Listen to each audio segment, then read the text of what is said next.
آپ لوگوں کو میری آواز آ رہی ہے؟ السلام علیکم بیٹا، آپ لوگوں کو میری آواز آ رہی ہے؟ بیٹا، کل اسلامیات میں ہم نے سب سے پہلے کل آپ لوگوں کو بتایا تھا کہ کاپی میں کام کس طرح شروع کرنا ہے۔ کاپی نمبر 14 تھی، کور کر لیجئے گا کاپی کو۔ پہلے پیج پہ ہم نے نام وغیرہ لکھوایا تھا، پھر اس کے بعد ہم نے انڈیکس بتایا تھا کہ انڈیکس کس طرح بنانا ہے۔ 3 صفحے کا انڈیکس ہم نے بنایا تھا۔ میقات اول ماہ جولائی لکھنا تھا، پھر اس کے بعد الجزء الاول من ہادی القرآن الکریم سورہ انفال، اور پھر تھا سورہ انفال پر مختصراً روشنی ڈالیے۔ انفال کی ہیڈنگ لگا کے میں نے ڈلوائی تھی آپ سے، اور پھر اس کے بعد میں نے آپ لوگوں سے انفال کے بارے میں ایک صفحے پر پورا بتایا تھا، وجہ تسمیہ بتائی تھی، تعارف بتایا تھا، آپ لوگوں کو مختصر تعارف تھا، اور اس کے بعد اس کی شان نزول بتائی تھی میں نے۔ میرا خیال ہے آپ لوگوں نے یہ سب کام کر لیا ہوگا کاپی میں۔ اب رب اشرح لی صدری ویسر لی امری واحلل عقدۃ من لسانی۔ الدرس الاول الف سورہ انفال مدنیہ، آیات 1 سے 10۔ بسم اللہ الرحمن الرحیم۔ یسألونک عن الانفال قل الانفال للہ والرسول فاتقوا اللہ واصلحوا ذات بینکم واطیعوا اللہ ورسولہ ان کنتم مؤمنین۔ اے محمد صلی اللہ علیہ وسلم، لوگ آپ سے مال غنیمت کے بارے میں پوچھتے ہیں، آپ صلی اللہ علیہ وسلم کہہ دیجئے کہ مال غنیمت تو اللہ اور رسول اکرم صلی اللہ علیہ وسلم کا ہے، سو تم اللہ سے ڈرتے رہو اور اپنے باہمی معاملات کی اصلاح کرو۔ اگر تم مومن ہو تو اللہ تعالیٰ اور اس کے رسول صلی اللہ علیہ وسلم کی اطاعت کرو۔ اب وضاحت اس کی یہ ہے کہ مال غنیمت کا حکم دیا گیا ہے۔ اس میں یہ آیت جنگ بدر میں حاصل ہونے والے مال غنیمت کے بارے میں نازل ہوئی۔ اس میں انفال کے معنی ہے مال غنیمت۔ مال غنیمت کا حکم بتایا گیا ہے کہ مال غنیمت کی ملکیت تو اللہ تعالیٰ کی ہے، اور اس میں تصرف خرچ کرنے کا حق رسول اکرم صلی اللہ علیہ وسلم کو ہے۔ وہ اللہ تعالیٰ کے حکم کے مطابق اس مال کو مجاہدین میں تقسیم فرمائیں گے۔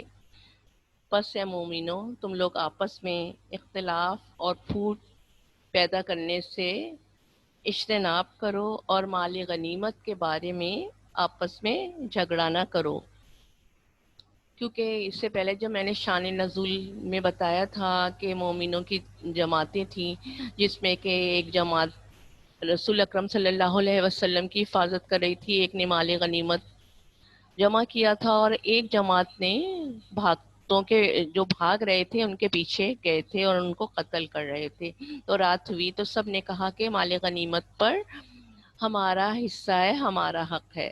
تو یہ آیت نازل ہوئی تھی، تو کہا کہ باہمی اختلاف اور پھوٹ پیدا کرنے سے اجتناب کرو، اور مال غنیمت کے بارے میں آپس میں جھگڑا نہ کرو، کیونکہ تم لوگ متقی ہو، پرہیزگار ہو، مومن ہو۔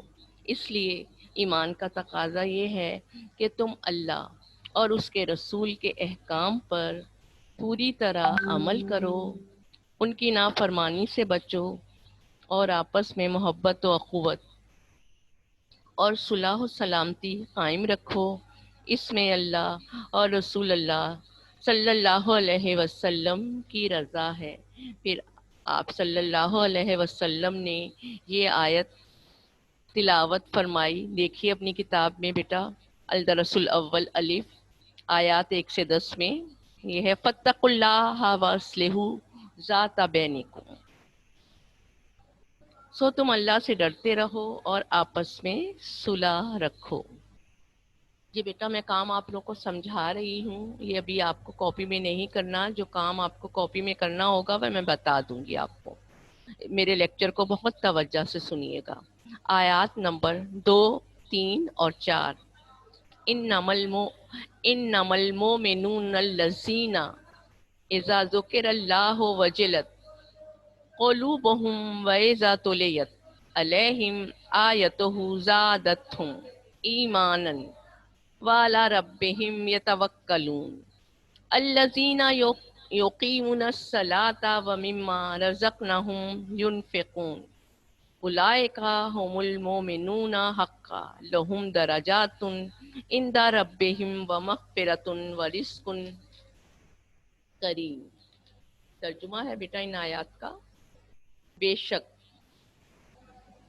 مومن تو وہی لوگ ہیں کہ جب اللہ تعالیٰ کا ذکر کیا جاتا ہے تو ان کے دل کانپ اٹھتے ہیں، اور جب ان کے سامنے اس کی آیتیں پڑھی جائیں تو وہ آیات ان کا ایمان زیادہ کریں، اور وہ اپنے رب پر بھروسہ کرتے ہیں۔ وہ لوگ جو نماز قائم کرتے ہیں اور جو ہم نے انہیں دیا اس میں خرچ کرتے ہیں، یہی لوگ سچے مومن ہیں۔ ان کے لیے ان کے رب کے پاس درجے ہیں اور بخشش اور رزق عزت والا، اور رزق عزت والا۔ ان آیتوں میں حقیقی مومنوں کے 5 اوصاف بیان کیے گئے ہیں جو کہ مندرجہ ذیل ہیں۔ سب سے پہلے یہ دیکھیے گا بیٹا، آپ لوگ اپنی کتاب پر نظر کیجئے، دیکھیے گا ہمارے پاس ہم آیت نمبر 2، 3، 4 کی تشریح آپ کو بتا رہے ہیں۔ در حقیقت مومن وہ لوگ ہیں جب اللہ کا ذکر کیا جائے تو ان کے دل ڈر جائیں، جب ان کے سامنے اللہ کا ذکر کیا جائے، اس کی وعید بیان کی جائے تو اس کے جلال، عظمت اور شان سے، عزت اور ہیبت کے تصور سے ان کے دل دہل جاتے ہیں، وہ اس کے احکام پر عمل کرتے ہیں اور اس کی منع کی ہوئی باتوں سے باز رہتے ہیں۔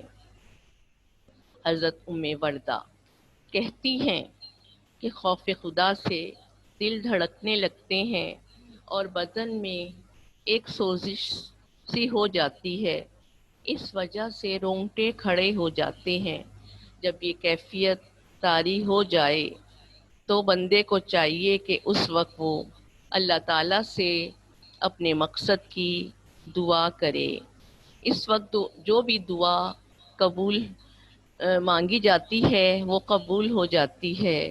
اور یہ حوالہ جو میں نے لیا ہے ابن کثیر سے لیا ہے بیٹا، صفحہ نمبر 285 ہے اس کا، جلد نمبر 2 ہے۔ اب حقیقی مومنوں کی دوسری صفت میں نے بتایا کہ 5 اوصاف بیان کیے گئے ہیں، ان کے ایمان میں ترقی ہو جاتی ہے۔ حقیقی مومنوں کے سامنے جب اللہ تعالیٰ کی آیات تلاوت کی جاتی ہے تو وہ ان کی تصدیق کرتے ہیں، اس سے ان کے ایمان میں مزید پختگی پیدا ہو جاتی ہے اور قلبی اطمینان میں اضافہ ہوتا ہے، اور اعمال صالحہ کی طرف اعمال صالحہ نیک اعمال کی طرف ان کی رغبت اور بڑھ جاتی ہے۔ تیسری صفت حقیقی مومنوں کی یہ ہے کہ اللہ پر توکل کرتے ہیں۔ حقیقی مومن اپنے تمام اعمال و احوال میں صرف اللہ تعالیٰ کی ذات پر کامل اعتماد اور بھروسہ رکھتے ہیں، اس کے سوا وہ کسی سے امید نہیں رکھتے، نہ ہی کسی کا انہیں خوف ہوتا ہے۔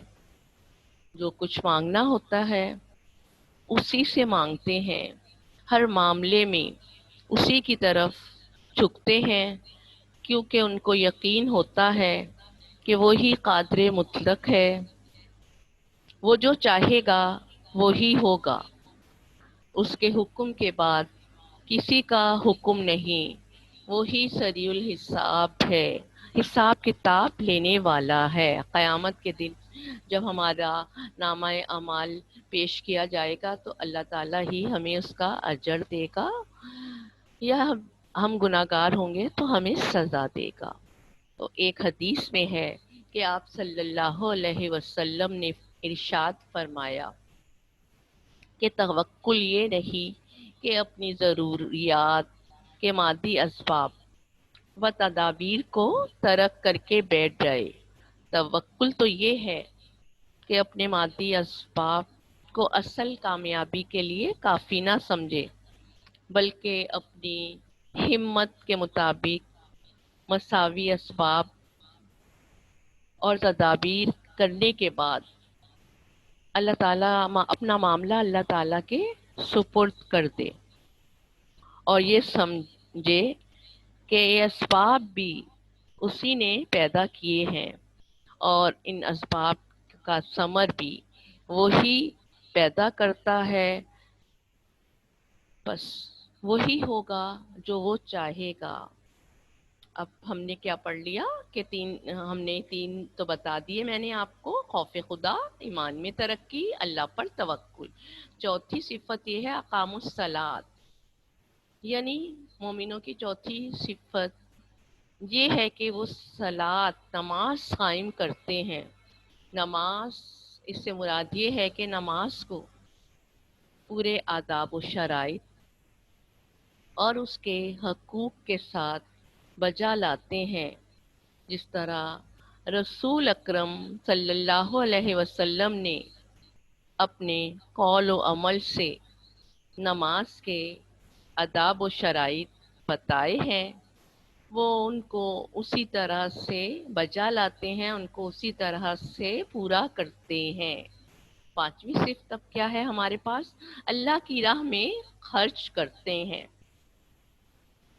جو کچھ اللہ تعالیٰ نے ان کو رزق دیا ہے وہ اسے اللہ کی راہ میں خرچ کرتے ہیں، اور اس خرچ کرنے میں تمام فرائض بھی ہیں، صدقات بھی ہیں، نفلی صدقات بھی ہیں، خیرات بھی ہیں، حتیٰ کہ عزیز و اقارب، مہمانوں اور دوستوں وغیرہ کی مالی خدمت بھی اسی میں شامل ہے۔ پھر فرمایا کہ جن مومنوں میں یہ پانچ صفات پائی جائیں وہی سچے اور حقیقی مومن ہیں۔ ان لوگوں کا ظاہر اور باطن اور قول و فعل سب یکساں ہے، ایک جیسا ہے۔ سچے مومنوں کے لیے اللہ کے ہاں بڑے درجے ہیں، اللہ تعالیٰ ان کی خطاؤں کو معاف فرما دے گا، ان پر اپنا فضل فرمائے گا، اور ایسی عمدہ روزی عطا کرے گا جو محنت و مشقت اور زوال و حساب کے خوف سے خالی ہوگی۔ ابھی ہم نے آیت نمبر 2، 3، 4 پڑھی، اس میں ہمیں حقیقی مومنوں کے صاف بتائے ہیں کہ ان کے دل میں اللہ تعالیٰ خوف ہوتا ہے، اللہ کی آیتیں سنتے ہیں تو ان کے ایمان میں اور زیادہ اضافہ ہو جاتا ہے، اللہ پر بھروسہ کرتے ہیں اور نماز قائم کرتے ہیں پورے آداب و شرائط کے ساتھ، اللہ تعالیٰ کی راہ میں خرچ کرتے ہیں۔ اب ہم آیت نمبر 5 اور 6 پہ آتے ہیں۔ اپنی بک میں دیکھیے آیت نمبر 5 اور 6، آپ کو اسکرین پر بھی سورہ انفال کا الدرس الاول نظر آ رہا ہوگا۔ آیت نمبر 5 اور 6: کما اخرجک ربک من بیتک بالحق وَإِنَّ فَرِيقًا مِنَ الْمُؤْمِنِينَ لَكَارِهُونَ يُجَادِلُونَكَ فِي الْحَقِّ بَعْدَمَا تَبَيَّنَ كَأَنَّمَا يُسَاقُونَ إِلَى الْمَوْتِ وَهُمْ يَنظُرُونَ۔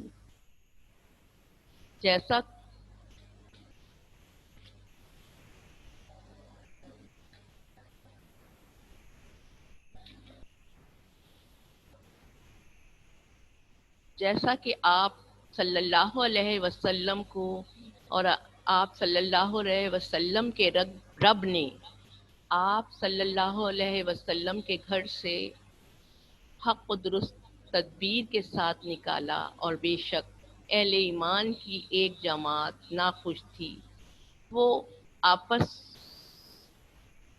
آپ صلی اللہ علیہ وسلم سے حق میں جھگڑتے تھے، جبکہ وہ ظاہر ہو چکا، گویا کہ وہ ہانکے جا رہے ہیں موت کی طرف، اور وہ اسے دیکھ رہے ہیں۔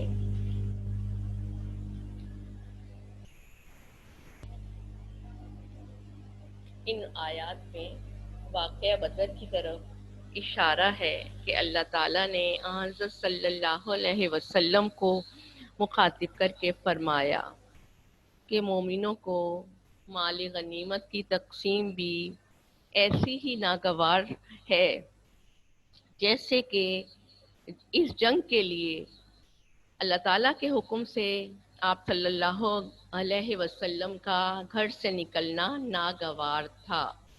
انہوں نے اپنی قلت تعداد اور اسلحہ اور دشمن کی کثرت اور اسلحہ کے خوف سے یہ کہا تھا کہ آپ صلی اللہ علیہ وسلم نے تو ہمیں قافلے سے نمٹنے کے لیے لے کر نکلے تھے، ہمیں تو یہ گمان بھی نہ تھا کہ ہمیں جنگ کرنا پڑے گی، ورنہ ہم جنگ کے لیے تیار ہو کر گھر سے نکلتے۔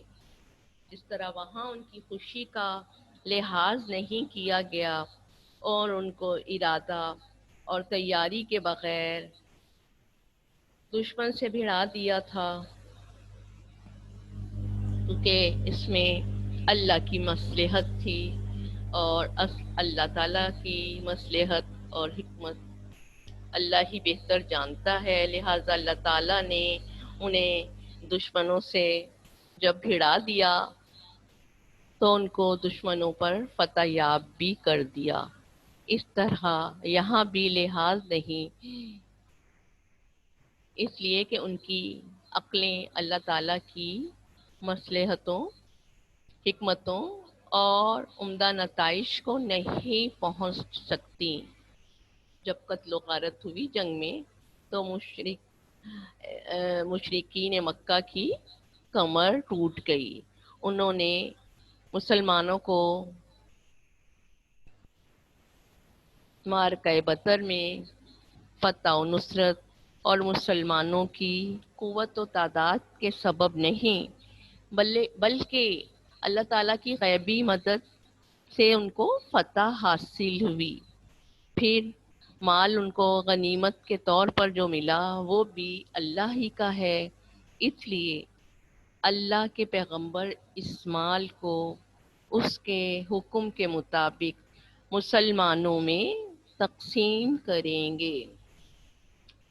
بک دیکھیے بیٹا، آیات ہیں ہماری 7 اور 8۔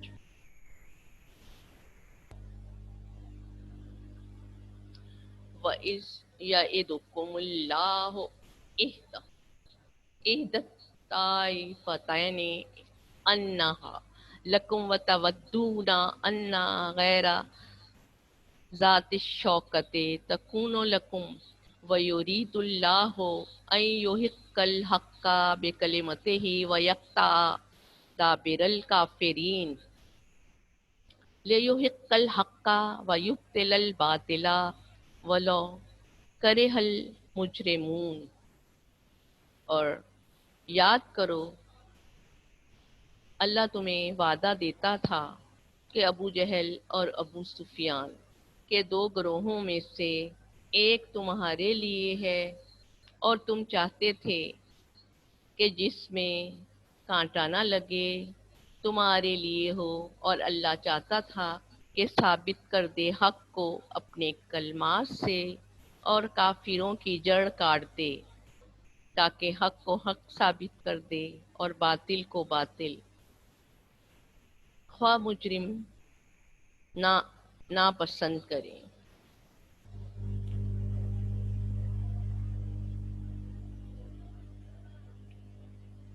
آیات میں نے پڑھی ہیں ابھی، آیت نمبر 7 اور 8 ترجمہ پڑھا ہے بیٹا۔ اب یہاں پر 2 گروہ کا ذکر کیا گیا ہے۔ جب